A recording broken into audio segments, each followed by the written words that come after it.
Welcome to another episode of Making It Keto. And today, guys, we're going to be making what the internet is calling a crookie. Pretty much, it's a croissant with chocolate chip cookies stuffed in the middle of it and a little bit on top of it. Today, we're going to be trying to make that keto. So if you want to see how that's going to work and if we're going to pull it off, stick around.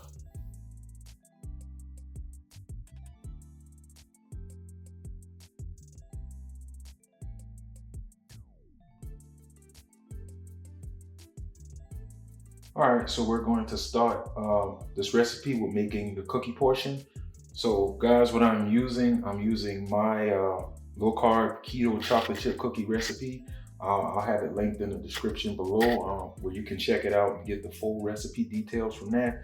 Or simply you can just use whatever cookie recipe that you have. I don't see why it wouldn't work. So let's get this thing started. All right, so we're going to go ahead and add in our sweeteners because we're going to cream this with the butter. Just make sure your butter is softened, guys, when you do this. And like before, I'll have a tag in the description box below where you can get the exact measurements, everything. You can go through it and make it a little quicker for you. But let's go ahead and add in our sweetener. Then we're going to add in our softened butter, our attachment. And guys, if you don't have a stand mixer, you can do this by hand. You can do it with a hand mixer. It just would take a little bit longer and of course a little bit more work. But nevertheless, you could do it without this KitchenAid stand mixer. So let's go ahead and cream everything together.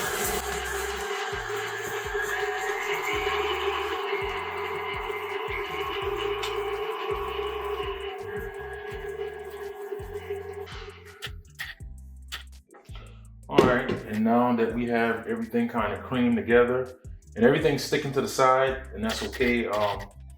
Don't worry about that. We're gonna go ahead and add in our egg now.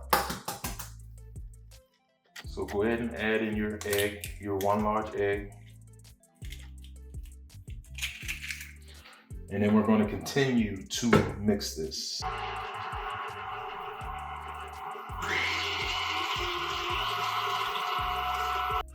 That up again. Actually, guys, I'm going to switch my attachment.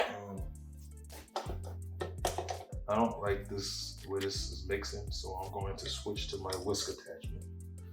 I normally use this attachment here when I'm mixing in the chocolate chips because it don't, beat them to death and bust them all into pieces like the whisk would. But got off track and I'm going to add the whisk attachment on. Probably do a little better. Let's try it. All right, so at this particular point, we will go ahead and add in our vanilla extract, and I don't have any, and it really sucks, but y'all won't make that same mistake. I think the recipe will be fine without it. Got so much other things going on for it. I think we won't miss it. Well, I won't miss it. You guys will add this when you do it. Okay, now we're going to add in our almond flour, our dry ingredients. So we're going to go ahead and add in 1.5 cups of this.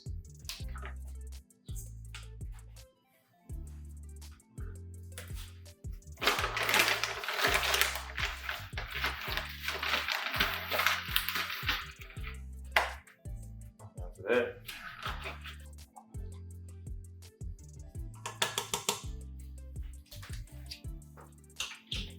And once again, make sure you add that in and get it well mixed before you add it into the batter. I was rushing and forgot to do it, but like I said, that's why I'm here, so I can make the mistakes and you guys can learn from them. All right. I guess I'm kind of rushing because I'm anxious to see what this is going to taste like.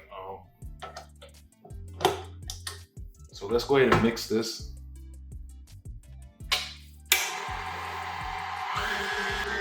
All right. Okay. So now that we have that done, we're going to go ahead and put in our chocolate chips. Now, there are a bunch of brands out there. Lily's, Chalk Zero. This brand here just came out. This is new to me. Bake Believe, and it's the same ingredients, guys.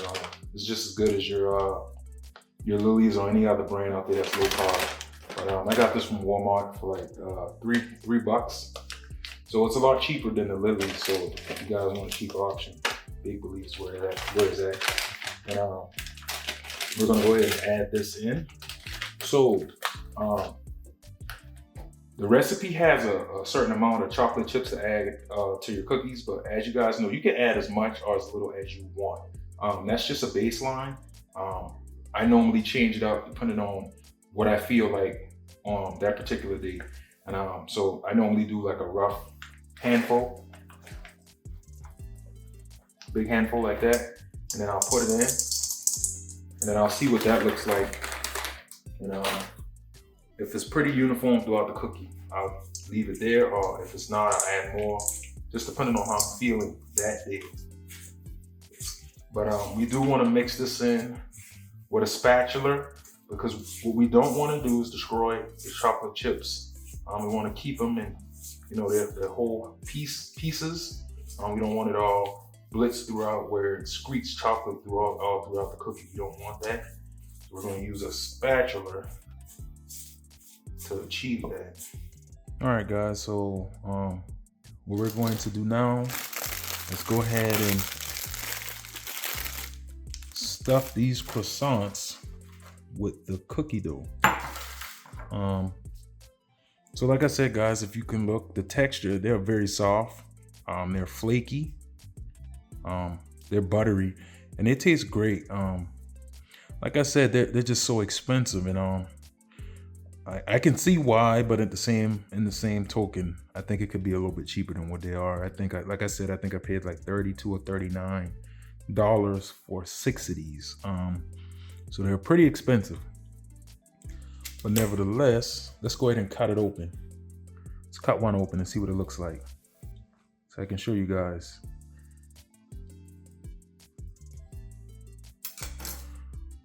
Look at that, guys. Just like a croissant. So let's get the rest of them cut open. And as you can see, guys, it's flaking away. Look at that. It's just flaking away like a real croissant. We're going to get these cut open so we can put the cookie dough in the middle, because I'm very anxious to see how this is going to turn out. All right, so let's go ahead and take some of this. And what I want to do, guys, is I want to make it thin, because if it's too thick, the cookie dough won't cook, and I don't want that. So let's see what that looks like right there. Let's try to make it as thin as possible, that way we can get some cookie dough in the inside. And they have been, the videos I've saw, they've been putting like a piece on the top of it. So we're going to try that on one of them just to see what it turns out like. I don't think it's going to be great. I think when this dough gets hot in the oven, it's going to want to spread. And I'm thinking it's just going to fall off the top of the croissant. So I'm only going to do it to one of them for a test, just to see what it would look like. And if it turns out great, then you guys can do all of yours that way. But let's do like a test one so we can see if it would work. And actually, I like to take risks, so I'm gonna do 2. Because if it works, guys, I'm going to need a thumbnail, and I want to have 2 in my thumbnail if it works. But spoiler, if you're seeing the video, more than likely it worked. So a little tad bit there for you. All right, man, I sure hope this works. Okay, and let's take some more of that cookie dough and let's just put it right on the top, just like so. All right, guys, look, we have it. Everything's to par like in the TikTok videos. So without further ado, we're going to put this into a 350 degree oven until the cookie at least browns. I don't want to go too far with it because I don't know if these croissants can take a more cook time without actually burning, because the croissants are already cooked, guys. So I'm going to be keeping an eye on this like a hawk while it's in the oven, and that's what we're going to do. So I'm going to go ahead and put these in the oven at 350 degrees until the cookie's browning on the edges and looks done. Let's go ahead and do that. All right, guys, they're out of the oven, and this is what they look like. Guys, I'm telling you, these are beautiful, and it smells good. Obviously, I'm gonna let this cool down before I touch it. Right now, it's just way too soft. The cookie dough is too soft to really do anything with it. So in the meanwhile, I'm gonna let these cool down, and then I'm gonna finish cooking off the rest of my cookie batter that I have. When they cool down, we'll break it down, pull it apart, and I'll tell you guys what it tastes like. All right, guys, the croissant cookies are out of the oven. They're cooled down, and I already got my thumbnails, so we good to go. Let's go ahead and taste this thing and see what it tastes like. All right, so as we can see, the cookie has gotten solid on the top, so that's good. It's set up, so that's good. It feels good. It's holding together pretty good. This was the one that we didn't put the cookie on top because we were afraid. Well, I was afraid rather it was just gonna fall all over the edges, and it didn't. So let's start with this one here first. Oh my God, look at that, guys. Okay, I'm liking this. Okay. Wow. All right, let's see what it tastes like, guys.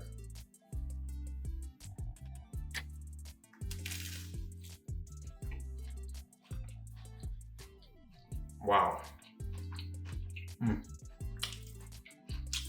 Whoa. Okay.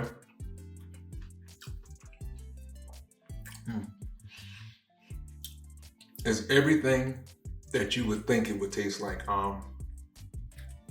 It's decadent. It tastes like a croissant cookie, exactly what it is.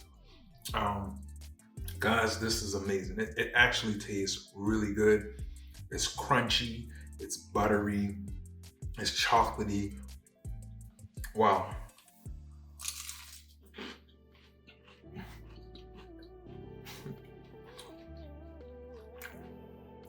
All right, guys, that was amazing. I encourage you guys to make it. Like I said, it's a little bit expensive to make, but I think it's worth it. And being on keto, you're probably never going to be able to have anything like this unless you spend a little bit of money to get it done. So my advice, I think it tastes great. I think it was worth it. And I encourage you guys to do it and try it out. So that'll wrap up the video for today, guys. Here's another great recipe, another great idea, another day making keto easy. Y'all already know what it is here. We're making keto easy by making everything keto. I'll see you guys in the next one. Peace.